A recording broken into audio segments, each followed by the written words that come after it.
보통 곡선 트랙을 달릴 때보다 직선 트랙을 달릴 때 기록이 더 좋다. 이것도 너무 당연한 얘기죠. 그죠?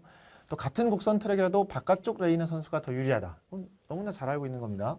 곡선 트랙을 달리는 선수에게 영향을 미치는 것이 무엇인지 생각해보고 논하여라. 자, 여러분, 그러면 여러분 여기서 내가 달릴 때 얼마나 힘들었나 생각을 해요. 그죠? 저는 그게 별로 도움이 되지 않는다고 생각합니다. 여러분 문제를 보면, 그리고 이게 물리 문제라는 확신이 들면 여러분은 달릴 때보다 교과서가 먼저 떠올라야 돼요. 교과서에 있는 여러 가지 물리 사실들 중에 뭐가 이 문제를 푸는데 유리한지 생각해야 됩니다.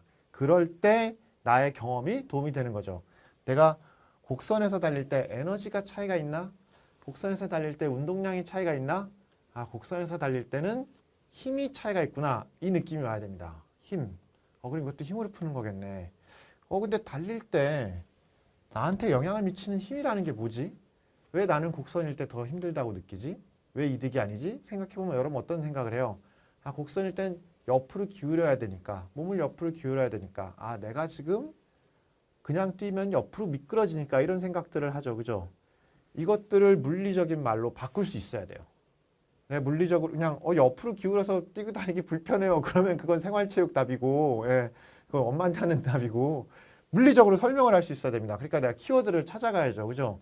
달릴 때는 무슨 힘이 필요하고, 그렇기 때문에 내가 지금 유분리를 따지고 있잖아요. 곡선일 때 왜 불리한가? 달릴 때 나한테 힘을 주는 것은 무엇인가? 어떤 힘이 나를 빨리 달리게 하나? 이거 생각해 봐야 됩니다.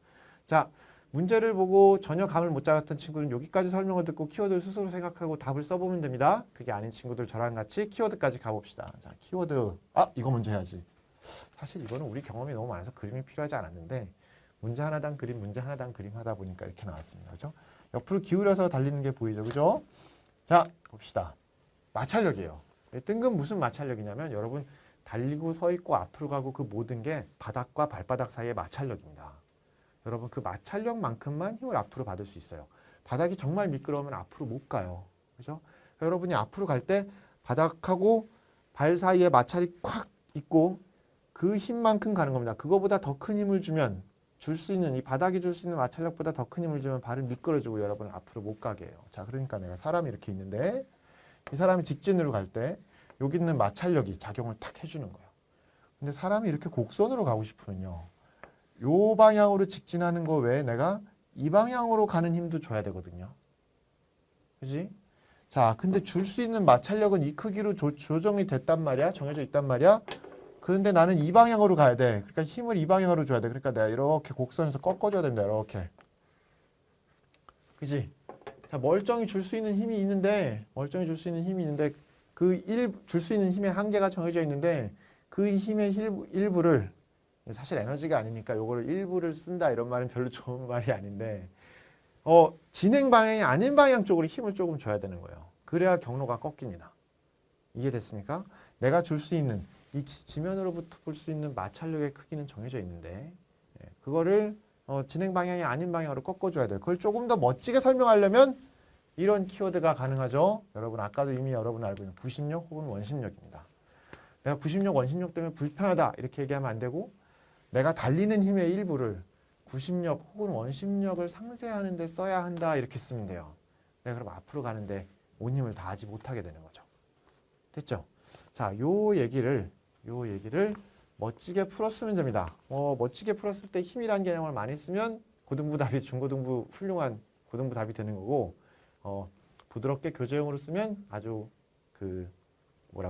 영재인 중학생용이 되는 겁니다. 자, 답지도 다 적어보세요. 자, 그럼 제 답지를 한번 볼게요. 곡선을 따라 달리려면 힘을 옆으로도 주어야 해서 불이익을 받는다. 심플하죠. 관성력, 원심력 이런 거 하나도 얘기 안 하고 그냥 깔끔하게 했죠. 그죠? 자, 이렇게 문장을 이쁘게 딱 쓴 답을 보고 출제자가 얘는 원심력, 관성력, 구심력 모르네. 빵점! 이럴까요? 전혀 그렇지 않습니다. 여러분이 힘이라는 단원으로 문제를 푼다는 개념이 확실히 서서 내가 힘 방향에 대한 개념을 가지고 불이익을 설명했다라는 게 확실하면 괜찮은 거예요. 그리고 가장 중요한 거 첫 문장에 들어가야 됩니다. 자, 사람을 앞으로 보내는 것은 지면을 박차는 힘이다. 마찰력이란 말도 안 썼죠. 그죠?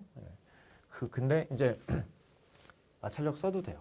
써도 상관이 없습니다. 근데 중요한 건 키워드는 힘이고 그거를 내가 앞으로 갈 수 있는 거의 근본이다. 원인이다 라고 쓸 수 있는 거죠. 그리고 그 힘의 총량은 정해져 있는데 요게 사실 조금 비물리적인 기술이에요.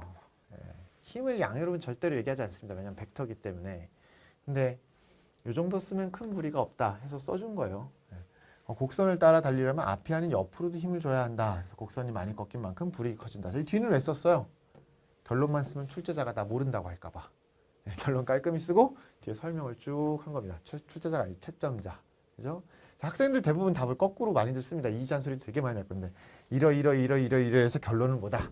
절대 그러지 마시고 결론부터 쓰시고 이러해서 하고 불안하면 그 다음 결론 한 번 더 쓰세요. 한 번 더 썼잖아. 오케이?